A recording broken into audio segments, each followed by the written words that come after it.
Salut, c'est Fabrice. Alors, on arrive à un moment de l'année important et intéressant. Pourquoi? Parce que c'est bientôt la rentrée. Alors, je vais pas vous l'apprendre, mais le mois de septembre débute dans quelques jours et c'est sans doute le meilleur moment pour non seulement réenclencher des choses que vous aviez laissées en suspens avant les vacances, mais aussi pour débuter de nouveaux projets. C'est sans doute la meilleure période de l'année, meilleure que celle de l'année civile. Voilà, souvent on prend ces bonnes résolutions du 1er janvier qu'on tient pas, parce que c'est compliqué, on sort déjà de la période d'hiver, on est souvent fatigué à cette période, on a passé une semaine de vacances à Noël, dans le meilleur des cas 15 jours, et finalement on se retrouve le 1er janvier plus fatigué par les fêtes, par l'hiver, etc. On n'a pas eu vraiment de break, et donc on se met en tête toutes sortes de nouveaux objectifs qu'on tient pas. Alors c'est vrai que c'est déjà compliqué de mettre des nouveaux objectifs, mais franchement, si on veut vraiment tenir sur la durée, il faut choisir le moment idéal aussi pour le faire.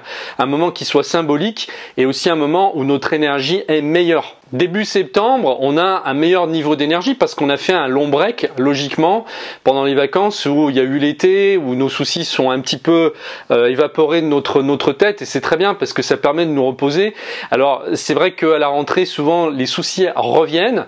C'est pas forcément un moment qu'on aime beaucoup, mais par contre, on peut l'utiliser et le tourner en positif pour s'en servir un petit peu comme d'une rampe de lancement et se pousser à agir. Alors là, on va dire qu'il nous reste à peu près une semaine avant que les choses redeviennent un petit peu plus sérieuses, et ce que je vous propose, c'est peut-être d'en profiter, voilà, avant que ça recommence la semaine prochaine. Je sais pas si vous êtes encore en vacances, si vous avez repris, mais c'est encore une période de l'année où on a un petit peu de temps.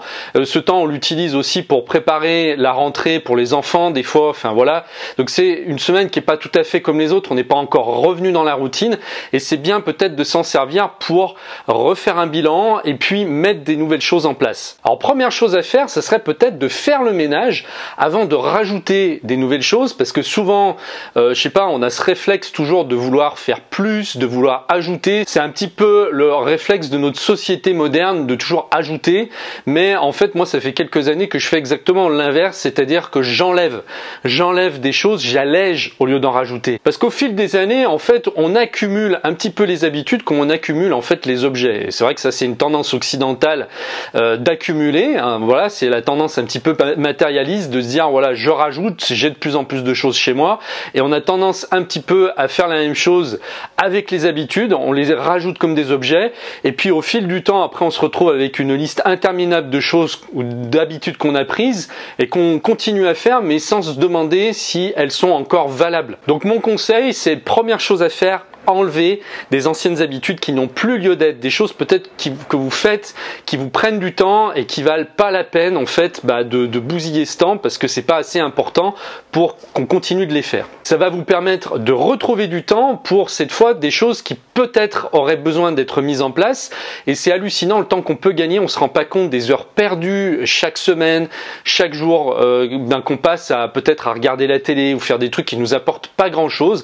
Si on pouvait récupérer ce temps pour vraiment le mettre à profit pour des choses importantes, pour des nouveaux projets, peut-être pour vos rêves, ça serait génial. Donc première chose, enlevez des choses qui vous prennent du temps, de l'énergie, qui n'en valent pas la peine. Et deuxième chose, prendre les une ou deux objectifs les plus importants pour vous, les choses que vous voudrez vous voir se réaliser peut-être d'ici la fin de l'année ou l'année prochaine, et surtout mettre en place une structure qui va vous permettre de vous organiser dans la semaine, qui va pouvoir aussi vous aider à vous organiser dans vos journées et faire en sorte d'utiliser vraiment le temps intelligemment. Alors j'avais fait 2 formations sur cette chaîne qui parlent d'efficacité, de comment s'organiser au quotidien. J'avais fait des vidéos notamment pour vous aider à planifier votre journée, puisque ça c'est vraiment un sujet que j'ai beaucoup creusé, j'ai beaucoup travaillé là-dessus, et donc j'ai 2 formations en fait sur cette chaîne qui sont disponibles, donc une plus ancienne qui date de l'année dernière, qui est sur OmniFocus, qui est le système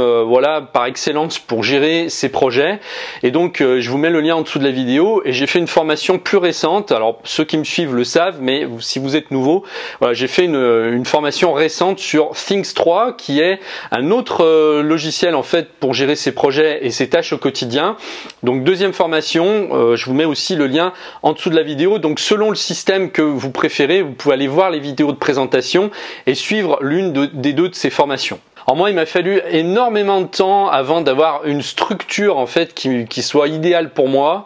J'ai mis des années à construire mon propre système, et c'est vrai que c'est pas quelque chose qui va arriver comme ça d'emblée. Si on est désorganisé, si on a du mal à passer à l'action, et moi c'était mon cas, hein, j'ai passé des années avec un problème qui concerne, c'est vrai, beaucoup de monde, mais moi j'étais très concerné par ce problème-là. C'était le fait de repousser toujours au lendemain, de procrastiner. Et ça, on le fait généralement soit quand on n'a pas assez d'énergie, soit parce on manque de confiance en soi, ou tout simplement parce que les choses sont pas assez claires pour nous. C'est-à-dire qu'on n'a pas assez défini finalement ce qu'on veut, et donc c'est difficile. On doit toujours se pousser pour passer à l'action.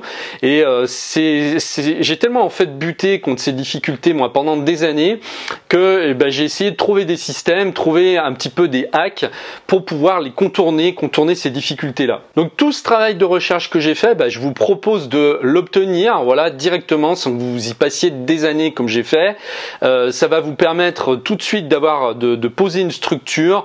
Dans votre semaine, vous allez pouvoir tout de suite vous organiser et ensuite trouver un système qui se répète. C'est-à-dire qu'une fois que vous avez trouvé à peu près votre organisation idéale, il suffit après de faire tourner ça en boucle chaque semaine, ou tous les 15 jours, ou tous les mois, parce qu'il y a des choses qu'on va répéter tous les jours, il y a des choses qu'on va répéter chaque semaine, d'autres qu'on va répéter tous les mois, tous les trimestres. Et donc moi, en fait, j'ai bossé là-dessus pour que j'ai plus après à me poser la question qu'est-ce que je dois faire aujourd'hui, qu'est-ce que je dois faire à la fin du mois. Tout est en fait rentré dans le système et tout est automatisé. En fait, si je reviens il y a 15 ans en arrière par rapport à aujourd'hui, mes journées étaient pas organisées, il y avait rien, il y avait pas de structure. Et puis souvent, je me prenais la tête, je savais pas, je commençais un truc, j'étais un peu dispersé, enfin même totalement certaines journées. Et donc finalement, j'arrivais à la fin de la journée en n'ayant pas fait ce que je voulais, je me sentais frustré, j'étais pas efficace. Et le premier truc moi que je peux vous donner, c'est déjà de prendre des espaces de temps, mais qui sont pas forcément grands, mais en fait en restant concentré simplement pendant une certaine période, c'est-à-dire vous prenez une demi-heure, vous prenez une heure pour vous concentrer sur quelque chose, sans vous disperser, sans faire d'autres choses à côté. Parce que c'est un petit peu le souci aujourd'hui avec tous les écrans, tous les outils qu'on a, c'est de se disperser. On est devant un écran, on a son téléphone à côté qui peut nous déranger, qui peut sonner.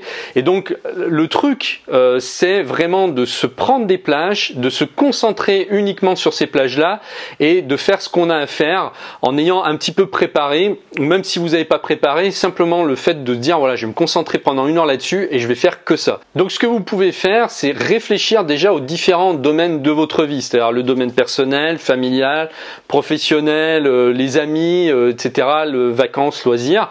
Vous regardez, vous essayez de diviser en fait votre vie dans ces différents domaines et vous allez allouer des blocs horaires en fonction de ça. Chaque semaine, vous allez dire voilà, je vais prendre une heure là pour ma vie personnelle, je vais consacrer du temps à réfléchir à ce que je veux, et puis tout ce que j'ai à faire, je vais le faire pendant un temps donné, je vais pas dépasser ce temps-là.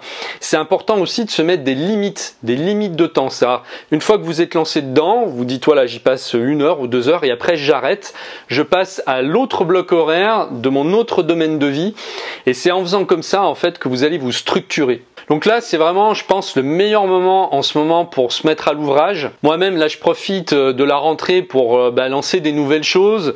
J'en profite pour faire des plans, savoir où je vais. C'est-à-dire que j'aime bien définir à l'avance là où je vais aller, parce que sinon, si on avance au quotidien sans savoir où on va, on arrive généralement nulle part. Donc voilà, si ça vous intéresse de gagner du temps, de savoir comment vous structurer, et puis d'arriver au 31 décembre en ayant avancé cette fois et pas en vous disant voilà, j'ai encore pas fait ce que je devais, du coup je vais repartir sur le 1er janvier, puis cette fois on va y aller, et puis généralement le 1er janvier ça recommence, puis au bout de 15 jours on se décourage, on arrête ce qu'on avait mis en place, et c'est reparti, on repousse, et puis on fait jamais ce qui est important pour nous, on réalise jamais nos rêves, les années passent, il se passe 5 ans, 10 ans, 15 ans, et puis finalement tout ça s'est évaporé et on se décourage au fil du temps. C'est-à-dire que si on n'agit pas au quotidien et si on n'a pas des résultats tangibles, on finit par se décourager, et ça c'est vraiment le pire qui puisse nous arriver.